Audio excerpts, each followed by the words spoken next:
Vya ugonjwa wa malaria vimepungua kwa asilimia kubwa nchini Kenya kutokana na mikakati Project 254. If we do not address malaria and take decisive actions to eliminate it, we will continue to see more deaths from this easily preventable disease.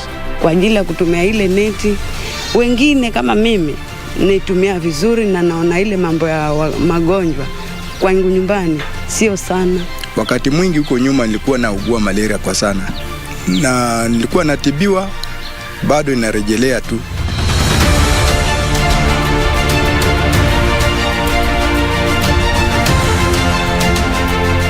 Wiki hii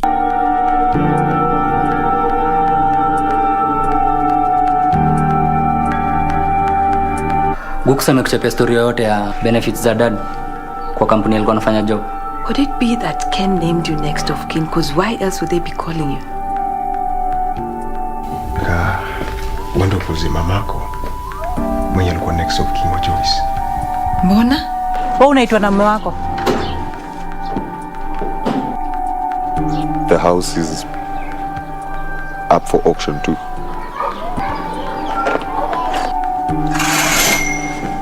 Get up. What? Unaonyesha nini mtoto? She has the worst hangover of her life. I think it's high time upatie our safe space. Be positive. You don't even have a job.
A very good afternoon to you. You are just in time for the lunchtime news here on KBC Channel 1. Thank you for making time to join us.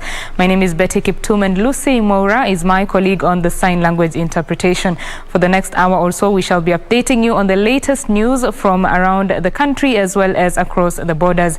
Now to our top story, a family of a middle-aged man who was shot dead in Embu during protests that followed the killing of the two KIAMBAA brothers is crying for justice. The 75-year-old Njiru Kyura, a father of 17 children, says he has been abandoned in his bid to have his son's case merged with that of the two KIAMBAA brothers. Nipigwa simu, kaambia hiyo mtoto wangu Kimandi alipigwa risasi. Hiyo mimi siwezi ondoka hapa nyumbani. Nilikuwa hapa tulikuwa ni mgonjwa, sasa hiyo ilikuwa ni mimi nilikuwa mgonjwa, nilikuwa nilala tu nyumbani. Nilikuwa mgonjwa. Sasa hiyo nilikuwa nasikia namna hiyo. Watoto wengine wanatoka hapa wakaenda kuangalia KIAMBAA, kuangalia. Wakakuta alipigwa risasi na akakufa. Wakapigia simu, kaniambia nini siwezi kuwa hapo kuwa na kufa. Toka saa hiyo mimi nasikia kitu kinaingia kwa roho mbaya sana. Sisi kama watu wa familia tumepoteza mtu alikuwa anasaidia mzee hapa nyumbani kwa kulima, kufuga, na tena alikuwa anajifanyia kazi yake wewe mwenyewe. Sasa tunaomba kilio cha haki itendeke ndio hata sisi tutosheke.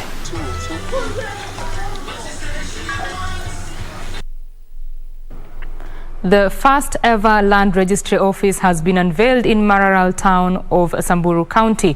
The development coming as a relief for local residents who used to travel to Nyahururu town in search of land services. Residents of Samburu County can now breathe a sigh of relief after their first ever land registry office was launched in Maralal town in 3 offices that were temporarily donated by the county government.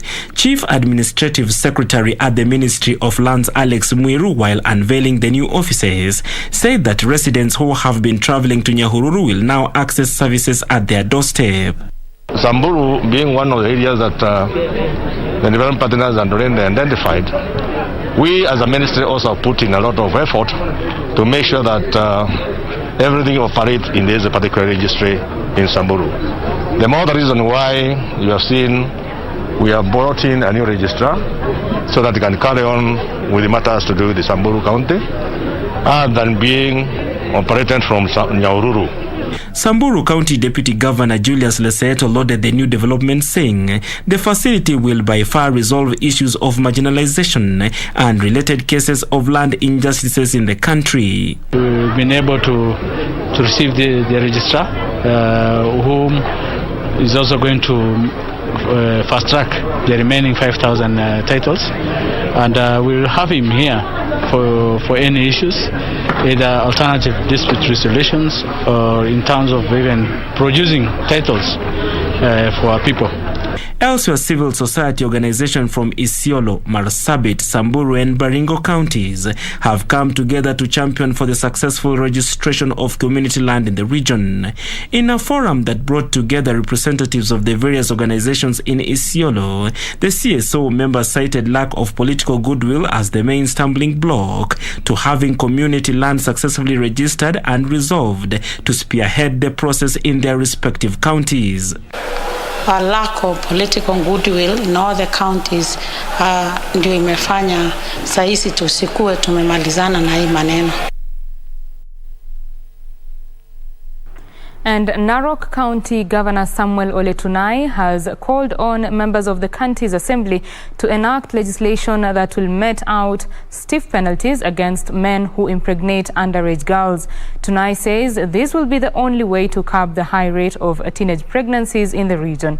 The county boss said 40% of girls drop out of school in the area due to early pregnancies. He made the remarks during the swearing-in of the new county chief executive committee member for roads, Johanna Cheruyot. It's a very, very serious concern. Mnajua kwamba kila wakati unasoma news kwamba Narok is leading 40% ya wasichana na sana inaongozwa na Narok East. Angalieni kaka sio maneno. Nafikiri tulifanya siku ile and the lawyer wrote something by the way akaniletea. There was some legislation which you are supposed to do.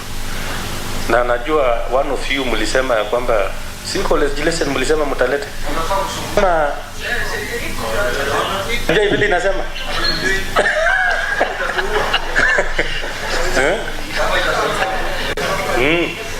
Walisema mtu akishikana ameweka mimba kwa castrated.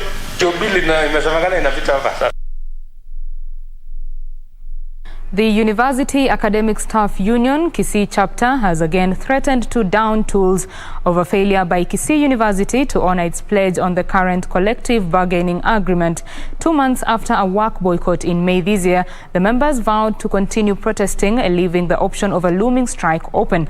Speaking in KBC, the UASU Chapter Secretary General George Andima said the university had refused to pay for the lecturers' new salaries, exam coordinators and professional allowances.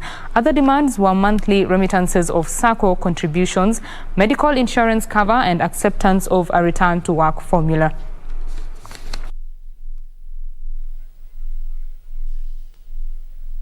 This institution is bigger than an individual, and the time is now. The war has begun. These guys paid part of the money, and much of the money remained in the university. We had to come out picketing to address that and tell them, give members their money.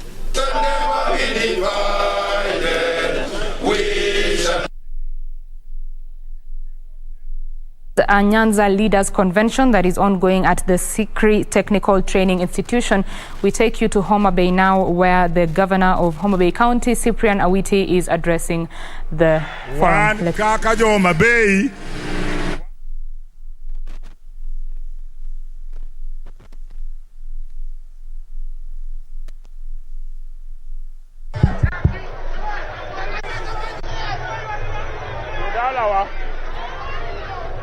Haya.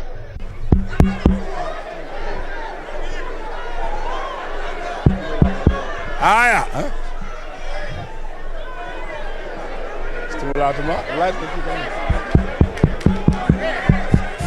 Hello, hello. Hello, hello. Uwinja. Adwa nuling mondo jopiny mantiere kama oko ong'enu joma gentle. Okwadwa koko ahinya nikech biro miyo ji feel ni wajokoko. That is the governor of Homa Bay, Cyprian Awiti. He is addressing a meeting of the Nyanza leaders there. Our reporter Wycliffe is on the ground and will be bringing us that report in a little bit. Let's move on to other news. KIAMBAA Member of Parliament John Njuguna, alias Kawanjiku, has pledged to streamline the bursary allocation process to ensure transparency and accountability so that deserving students benefit. Speaking after distributing bursary forms in Ndenderu ward, Kawanjiku said 33 million shillings has been set aside from the constituency's development fund to support the education of 5,000 learners from underprivileged backgrounds in KIAMBAA. So tutaki kufanya cost ya kuchukua bursary kuwe juu. Analipa transport, anapoteza siku mzima kwa sababu watu ni wengi na rains ni kubwa. Tumefanya hivi ndio tuhakikisha ya kwamba huduma imefikia mwananchi. Kitambo wamekuwa wakiendea kwa ofisi zetu za CDF pale Karuri, lakini tukaona tu devolve. Ikiwa leo unakuja, unapatiwa, unahudumiwa jana na leo na kesho. Hii ni kitu tujaona. Health facilities in Busia County have received a medical boost worth 3 million shillings from Afya Ugavi in collaboration with USAID. The equipment will capture medical data collection of, among others, pharmaceuticals in a bid to tame frequent shortages of drugs. Busia Deputy Governor Moses Mulomi said the equipments will improve communication between medical officers and pharmaceuticals. James Irungu, Chief of Party Ugavi Afya, said the equipment will help improve service delivery in health facilities. Wezesha sisi kufanya mambo ya data, kuimprove on data collection, kufikia kiwango cha juu ambacho hiyo data sasa tunaweza kuitumia kuagiza hata kufanya mpangilio ya kiserikali kulingana na mahitaji ya mahospitali.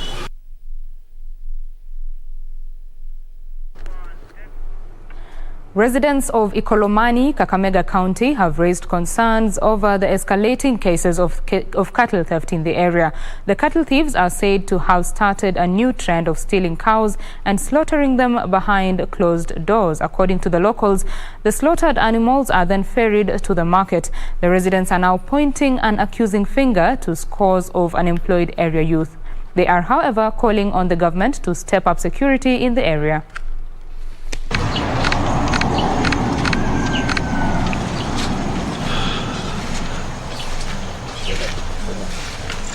Sikujua kwamba ni ng'ombe imechinjwa ndani, nilijua ni damu ya mtu.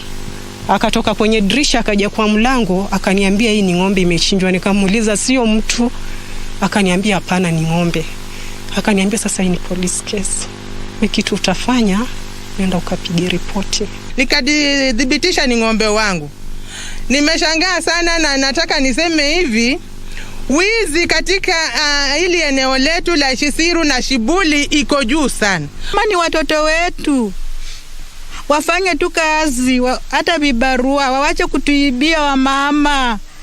Tunashangaa ikiwa tuko na area chief, area assistant chief wako, mpaka hata wazee wa vijiji wako.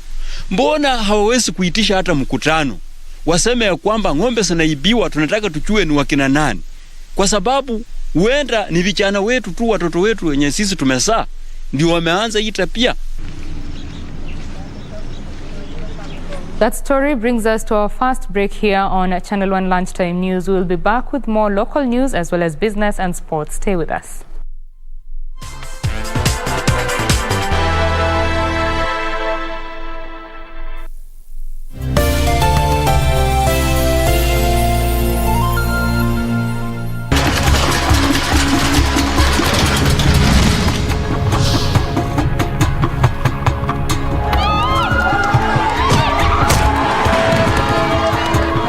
Kutafuta job. Na hakuna. Unafikiria mimi nasikiaje? Mimi nimeumia shingo, siwezi hata kufight. Hata wewe unaweza na kubox. Listen, hakuna mwanamke asha participate kwa underground fights. Mimi ndiye nitakuwa first.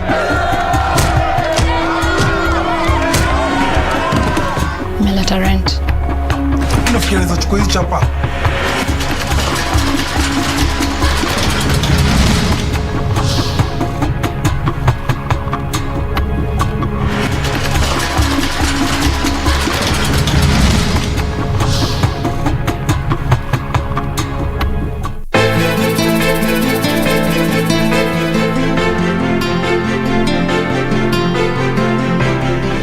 Mbona unapenda kuniongezea majonzi?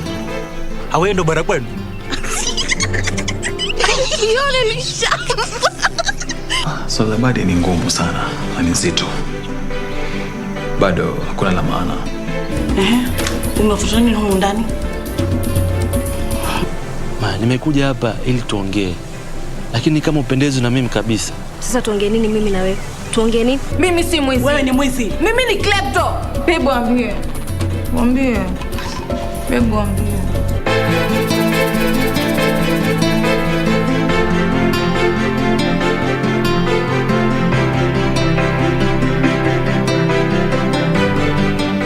Quiero amarte de una forma diferente, de otro modo.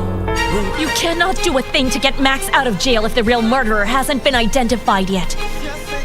Or you already know the person who murdered Horacio. No, but a guilty party could turn him. You must be feeling so powerful right now. Of course. Even I'd like to be the first one to tell everyone you're still alive. But we both have to just stick to our plan. We can't have Cesar and Lucrecia know that until the right time has come to do so. What happened? She did sign the divorce papers. Fine, great. What about the land? You need to counter Juliana's land, Paraíso. The trial for the homicide case against Maximiliano Montesinos is now being processed. The first hearing will be held next week and the court will decide whether the coffee businessman in question is guilty or is innocent for the murder of his employee, Mr. Horacio Espinosa, the ex-husband of his sister-in-law, Amaya Serrano. In the meantime, he is still being detained at the maximum security state prison. Quiero amarte de una forma diferente, de otro modo, nunca igual al de otra gente.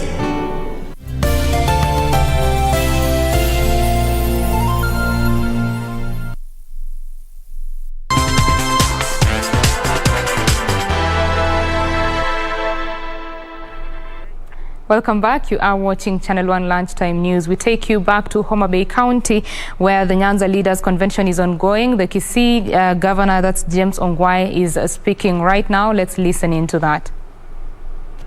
We want, as you go around the entire country, we want you to tell them that where you come from, there is complete peaceful coexistence of all the parties.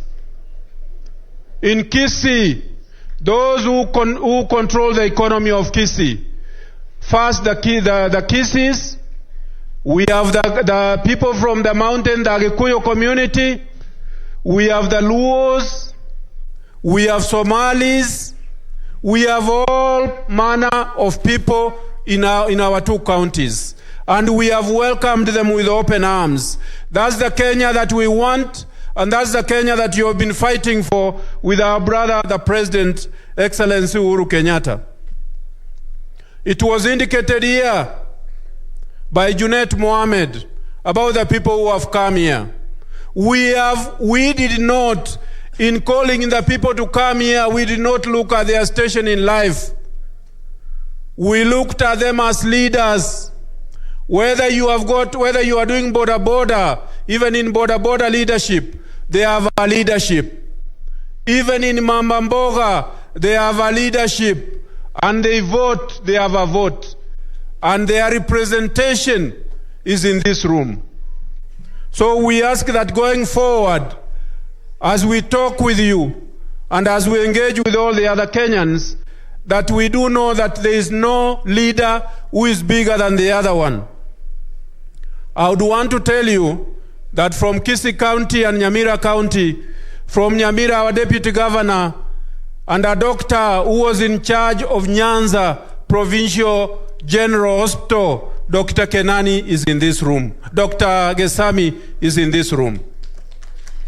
And we congratulate you, my brother, for being the Deputy Governor for Nyamira. We have very many other professionals here. I wish I had time to mention them. I think we have the Nyamweyas here, some Nyamweyas here.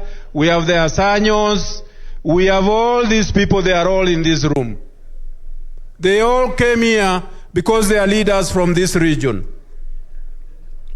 Your Excellency, the MCAs, especially the ones from Kisii, had a resolution that they were actually going to read in this room. But because there is no talking here,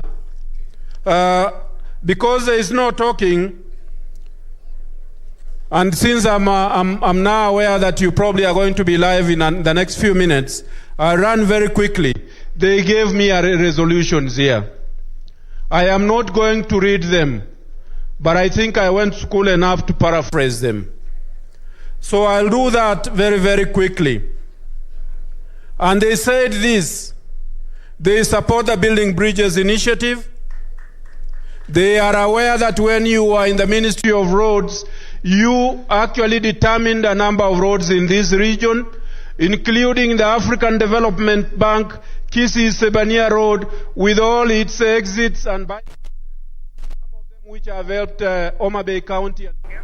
That is the Kisii Governor James Ongwae there addressing a forum of Nyanza leaders, party delegates of Orange Democratic Movement, as well as party leaders that have been elected.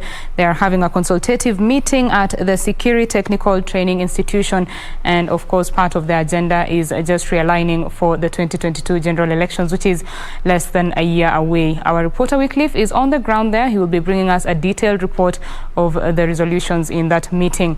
We move on to other news. Residents living along the border of Isiolo and Meru counties have been ordered to surrender any illegal firearms in their possession.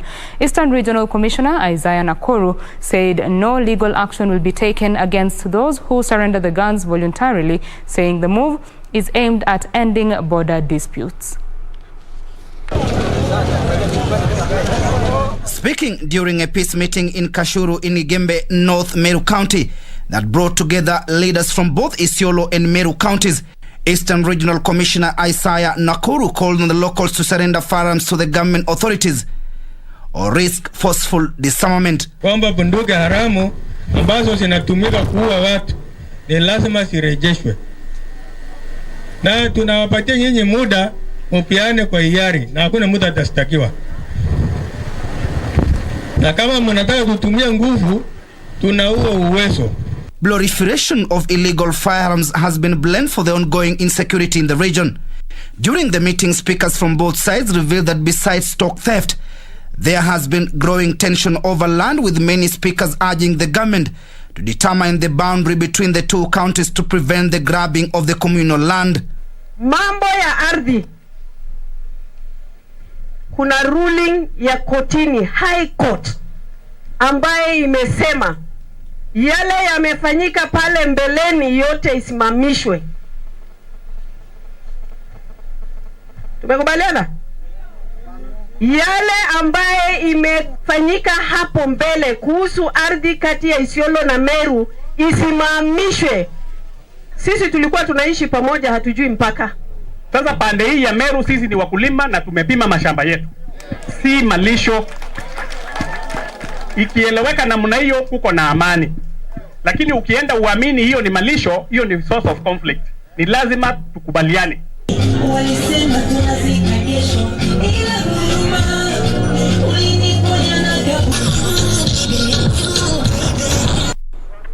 A family in Lugari is seeking justice after one of their own was shot and killed by forest rangers in Lugari Forest on allegations that he was involved in illegal logging. However, Lugari Deputy Commander William Kaptich says Jezron Opulo was shot dead after he allegedly tried to attack the rangers with a machete. According to the wife of the deceased, Miriam Okwiri, her husband, Jesron Opulo, who is a sand harvester, left home that fateful evening not to return. She refuted claim that her husband was an illegal logger, saying he only went to the forest for the sand. Unda mboga, tukaunda sapa, tukakula. Tukakaa na jirani kama kawaida, tukawatch. Venye vipindi vilisha, nikaambia jirani hapana. Huyu si kawaida yake akae nje hivi. Na akikaa nje mpaka anipigie simu, aniambie leo sitakuja, labda nimegoma mahali fulani sababu ya hii na hii. Na leo hajafika, acha tumpigie simu. Nikapiga simu, simu yaniambia namba busy. Nikipiga simu, namba busy. Hapo ni mwendo wa saa 1. Baadaye nikasema acha nitulie kidogo. Kutulia nikapiga ikaingia. Lugari Deputy Commander William Kaptich, however, said the deceased met his death after refusing to surrender to the Rangers and instead attacked them with a panga. Akajaribu kutoroka with intention ya kuumiza askari wa forest. Bahati mbaya askari wa forest wakafyatua risasi fatally injured the victim. The incident has sparked rage from area residents who want investigations launched to establish the motive behind the killing, even as they want the perpetrators to face full force of the law. Kiwa mtoto atatoka hapa aende forest, aende aokote kuni ambazo huenda hata zilikauka na arudi tuzike, ni uchungu sana. Tungelipenda hatua ichukuliwe, uchunguzi kamili ufanyike, hali zote ziletwe, tujue ni nani aliua. Amepasuka hivi, ubongo yote imetoka. Kijana alilia kama makono yake iko hivi, miguu iko hivi. Wamefunga na kamba ya manila ili miguu irudi, makono irudi pamoja. Ilikuwa huzuni. Timothy Kipnusu for Lunchtime News. The Building Bridges Initiative bill is traced to the handshake between President Uhuru Kenyatta and ODM leader Raila Odinga on 9th of March 2018 at Harambee House. The meeting fronted a 9-point agenda which the two said would lead to a path of reconciliation and prosperity for a better country for all. The famous handshake at the footsteps of Harambee House came after months of grandstanding and political tension between the Jubilee administration and the opposition coalition National Super Alliance following the contested 2017 general election.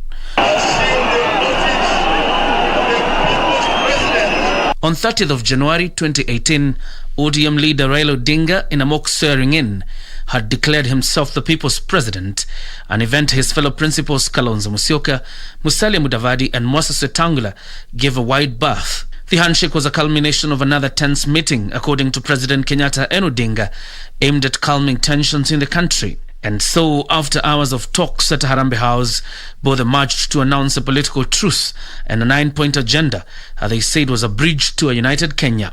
Nataka kuunganisha Kenya iwe taifa moja.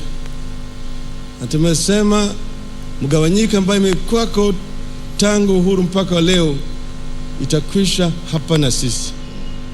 Na kutoka hapa tunataka kuunganisha taifa la Kenya ili tutembee pamoja kama watu moja. This country of Kenya is greater than any one individual. And that for this country to come together, leaders must come together. Raila had left out his 3 other co-principals in the negotiations with Kenyatta, an action that spanned them, almost disowning the political truce. For today, the matters we've been handling are very weighty, and we will not take any questions after this press release. The year 2019 was largely about trying to convince political actors to support the handshake, with President Kenyatta trying to whip his lieutenants in Jubilee, particularly his deputy. In the same year, on the 30th of May, President Uhuru Kenyatta appointed through a gazette notice a 14-member BBI task force committee that would be led by the late Garissa Senator Yusuf Haji and scholar Adam Solo, with its sole function being to solicit, receive and consider written memoranda or information from the public. And on the 9-point agenda, the task force went around the country organizing town hall meetings with the public and opinion leaders. In November 2019, the Haji-led task force handed a report to President Uhuru Kenyatta, proposing several recommendations ranging from revisiting the Constitution, Acts of Parliament, and the general culture of Kenya's national moral fabric. We're going to use this as an opportunity to heal the wounds and to create an environment that will make Kenya peaceful, that will make Kenya prosper, that will make Kenyans feel included. From here now, we are going to then begin a national debate of the new Kenya.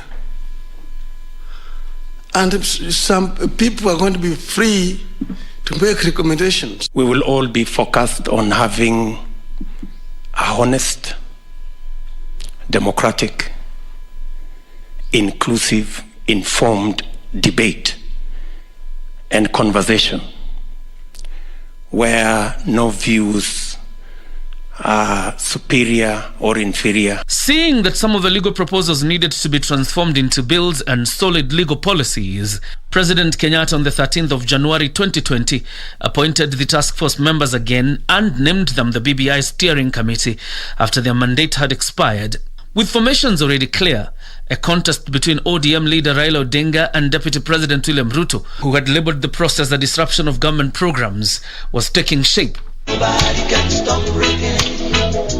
Odinga led the BBI troops and politicians in BBI popularization tours in Nyanza, Western Kenya, Coast, Narok, Ukambani and the Mount Kenya region before the COVID-19 pandemic disrupted the schedule. Hiyo ndio maana ya handshake na msingi wa BBI ya kuleta Wakenya pamoja, tusiwe na uchaguzi tena ambayo watu wanamwaga damu. The task force was also continuing with its consultations with major stakeholders, including political parties, the culmination of it being the launch of a famous BBI bill presented to President Kenyatta and Raila Odinga a day after attending the Mashujaa Day celebrations in Kisii. This document is not about this individual's presidency and that individual's prime ministership, that individual's this. No. This is about all of us. 5 days later, the duo would launch the bill and present it to the public in a second sitting at the Bomas of Kenya. How fair will be a league where the referee is appointed by teams, and not all the teams, some teams. A document whose objective is really nothing more than to find what ails our country and hopefully give us a solution that will heal our country. We don't want wengine wanakwenda sisi tunasema la si nini. No, let's bring it here. The disabled have spoken and they have been heard. Wakina mama wameongea na wamesikizwa. Vijana kila mtu ameongea na tutasikizwa. Do we want this to be a unifying process?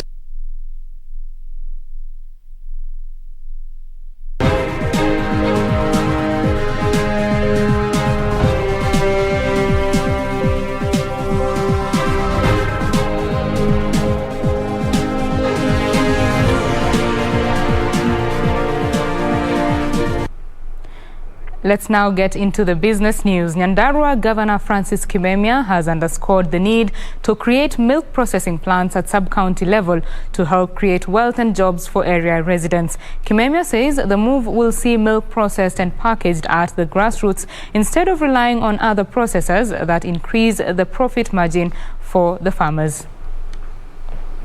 Nyandarua Governor Francis Kimemia says the devolved unit is the second largest milk producer in Kenya. However, most farmers in the area do not reap maximum benefits. This has prompted the county government to start construction of a milk pasteurization processing line at the All Kalau dairy plant that will process and package the produce. Lakini leo tumeanza na huu mradi wa liters 5,000 kila saa na utafanya maziwa iweze kukaa muda mrefu.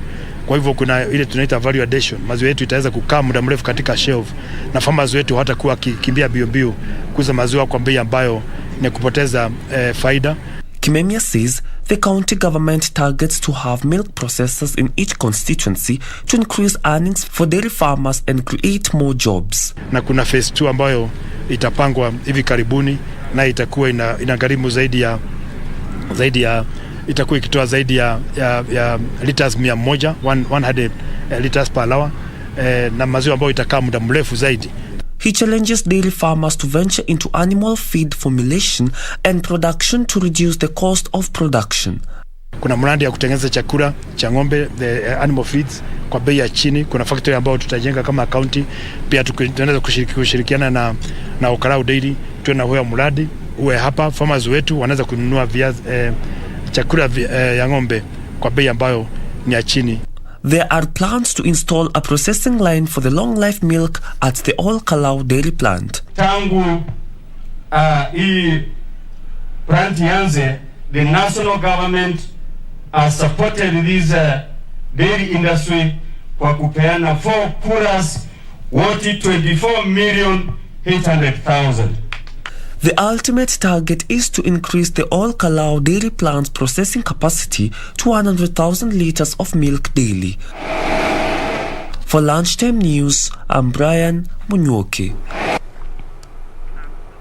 And half of SACCOs risk losing information permanently in case of cyber attacks since they have not extensively implemented a disaster recovery infrastructure. This is according to the latest SACCO cybersecurity report by Serianu Cybersecurity that indicates that SACCOs have increased cybersecurity budget by 20% in the last 3 years due to growing risks. Cooperative societies have made efforts to transition to digital banking platforms. The increase in mobile banking has led to increased cyber attacks, with SACCOs being targets due to weak IT infrastructure. The move from physical office operations to online platforms due to COVID-19 saw 30% of the respondents report cyber attacks over the last year. The SACCO cybersecurity report shows only 58% of surveyed SACCOs have a resource managing cybersecurity, while 51% have not extensively implemented a disaster recovery infrastructure. In addition, most of the respondents do not audit their vendors. There has been an increase in cybersecurity investment occasioned by increased awareness on the importance of cybersecurity, increased attacks targeted towards SACCOs, as well as digitization and adoption of new technology channels. 21% of respondents indicated they never conduct cybersecurity audits, while for those who conduct audits, inadequate funds stop the resolution of gaps pointed out. To be able to appeal to these youth segments effectively, we need to change our strategies and tactics, because as Stephen Covey said, if we keep doing what we are doing, we will keep getting what we are getting. Wambui Mbesa, CEO Intrasoft International East Africa, said there is a need for SACCOs to move from outdated ERP systems to secure core banking systems with seamless integrations to the cloud and other emerging technologies. Across borders now, poultry farms in Ghana are taking a hit from the outbreak of bird flu, as more than 10,000 birds have died from the disease. Ghana recorded the bird flu outbreak in July in 3 out of 16 regions.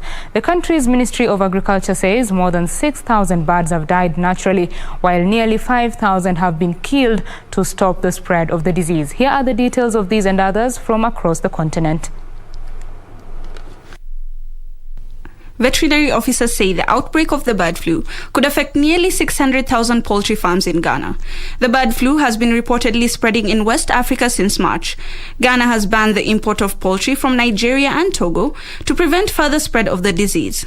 The government said it will give incentives to farmers affected by the disease.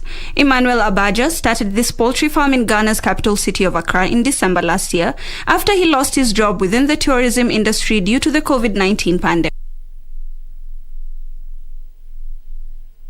The International Monetary Fund says Afghanistan will no longer access the lender's resources following the Taliban's takeover of the country last weekend. The IMF was to disburse $370 million to Afghanistan as part of its global response to the country's economic crisis. Here are the details of these and others from across the globe. Afghanistan's access to the IMF's reserves in special drawing rights assets, which can also be converted to government-backed money, has also been blocked. The decision comes after an official from the Biden administration said that any central bank assets the Afghan government has in the US will not be made available to the Taliban. An IMF spokesperson says the freeze comes after lack of clarity within the international community over recognizing a government in Afghanistan. Earlier, the head of Afghanistan's central bank said the US had cut off access to its assets of around $7 billion, of which are held at the US Federal Reserve. Meanwhile, former Netflix staffers have been charged for making $3 million from insider trading. The U.S. Securities and Exchange Commission says confidential Netflix subscriber growth data was used in the scheme. The information was allegedly used to trade the streaming giant's shares ahead of its earnings reports. The Securities and Exchange Commission also alleged that Sang Mo Jun, a former software engineer at Netflix, was at the center of a long-running scheme to illegally trade shares using insider information about the company's subscriber growth. Finally, more than 40 million T-Mobile customers have been hit by a U.S. data breach. The company has admitted this fault and blamed the breach on a highly sophisticated cyber attack. The firm says that while criminals stole personal information, no financial details were leaked as a result. The breach only came to light following online reports last weekend that criminals were attempting to sell a large database containing T-Mobile customer data online.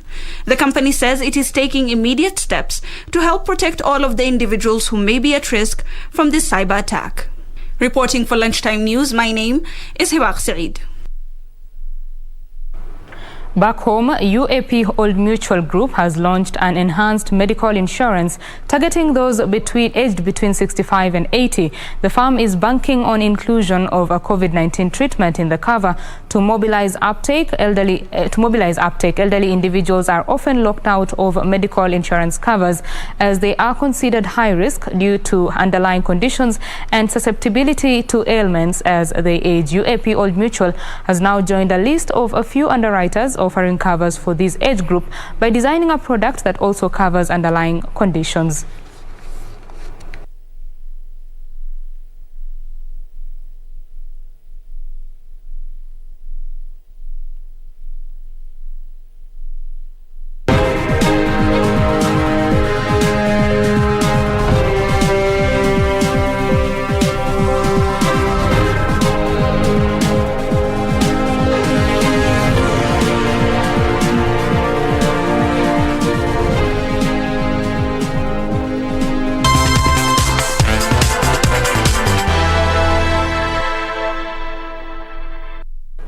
Now, elderly people in Mwingi, Kitui County are finding it difficult to register for the National Hospital Insurance Fund biometric system. The elderly citizens who assembled in Mwingi say they are forced to trek for long distances to get the services. They are now appealing to the county and national government to intervene and bring the services closer to them. Kalonzo Kalua, a 73-year-old man, is among the elderly who are facing challenges in registering under the NHIF biometric system. Kalua claims he walked for over 40 kilometers from his village to Kuso Shopping Center, where they were advised to go for the NHIF registration. Pesa ya kwenda ya transport na kama ikiwa serikali inaweza kutusaidia kutuletea hii huduma karibu. Kwa roho safi iangalie inaweza fanya hii shida tatue, kwa sababu mama mzee hawezi toka huko anauza mbuzi yake atoke huko. He said he waited for the entire day only to be told that the services had been moved to Kamuongo. Daniel Musoka, another resident who had accompanied his 89-year-old mother, said that the county government should organize transport to ferry the elderly from their homes to the registration centers. Sasa hata ukiangalia wakina mama wengine hapa ni wazee, hawana uwezo na wengine ni wagonjwa. Tunafaa kama ni kitu inatokea kama hii, serikali iangalie kama inaweza kuwapatia tikiti ya kuenda mahali, ama kama hii kitu iletwe karibu, iletwe village ama kwa location, inafaa itakuwa inatusaidia. The group is now calling on the county and national government to bring the services closer to their homes to reduce the strain. Timothy Kipnusu, Lunchtime News. From Mwingi to Mavoko, where hundreds of squatters occupying a piece of land in Mavoko, Machakos County, previously owned by East Africa Portland Cement Company and later surrendered to KCB Bank, are up in arms over a move to sell them the property through agencies and brokers. The aggrieved residents, through their member of County Assembly, Mark Mwendo, allege a plot to disenfranchise them. They now want the Directorate of Criminal Investigations to handle the matter. A stakeholders meeting between squatters and agents under KCB slated to take place in one of the local hotels in Athi River, Machakos County aborted in the 11th hour after some disgruntled squatters stormed in the meeting. Huyo ambaye tunamjua anajiita director wa Antidote pia alikuwa hapo na tumemwona na macho yetu. Kwa hiyo tunajua na uwezi kukanza mkutano na ukue kwa mkutano. Aggrieved residents have faulted the two agencies purportedly working on behalf of KCB of trying to use the divide and rule approach. A spot check on the land indicated squatters have developed a large portion of the land with public utilities such as schools, churches, eateries and shops spread across. We are only interested with our processes through our abled chairmen so that we can have an amicable process. Area member of County Assembly Mark Mwendo urged the Directorate of Criminal Investigations to investigate individuals purporting to represent squatters. Let us have documents of agreements and everything put down. The government tunajua itakuja kusaidia. The squatters further demanded a fresh valuation of the land. They also want the East African Portland Cement Company to reveal the amount of money KCB is supposed to recover from the sale of the contentious land. Mohammed Adan, Lunchtime News. We take a quick break now. When we come back, the latest in sports. Stay with us.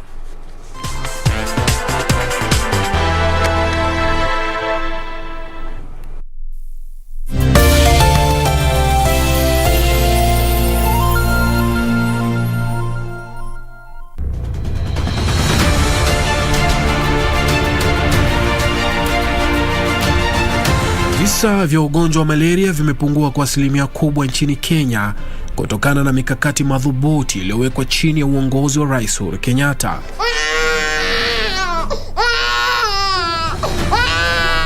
Wiki hii kwenye Project 254, if we do not address malaria and take decisive actions to eliminate it, we will continue to see more deaths from this easily preventable disease.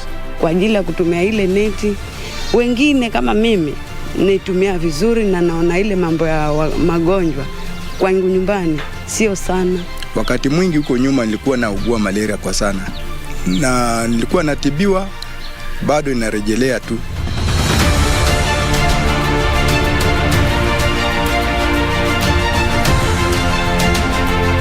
Wiki hii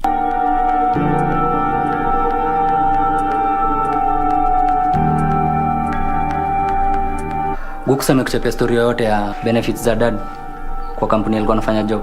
Could it be that Ken named you next of kin? Because why else would they be calling you? Wendo kuzima mamako mwenye alikuwa next of kin wa Joyce. Mbona? Wewe unaitwa na mume wako?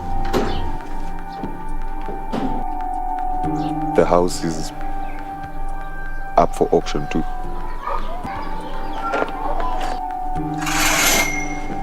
Get up. What? Unaonyesha nini mtoto? She has the worst hangover of her life. I think it's high time upatie our safe space. Be positive. You don't even have a job.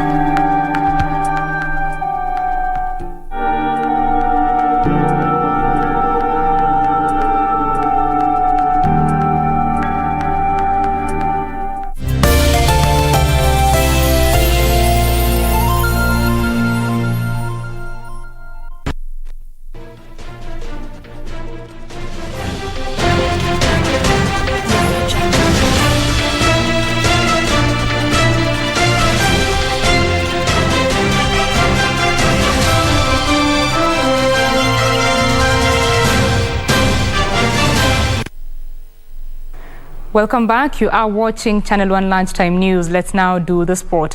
Hurricane will not play for Tottenham in tonight's Europa Conference League playoff first leg against Pacos de Ferreira. Meanwhile, Arsenal are working on a deal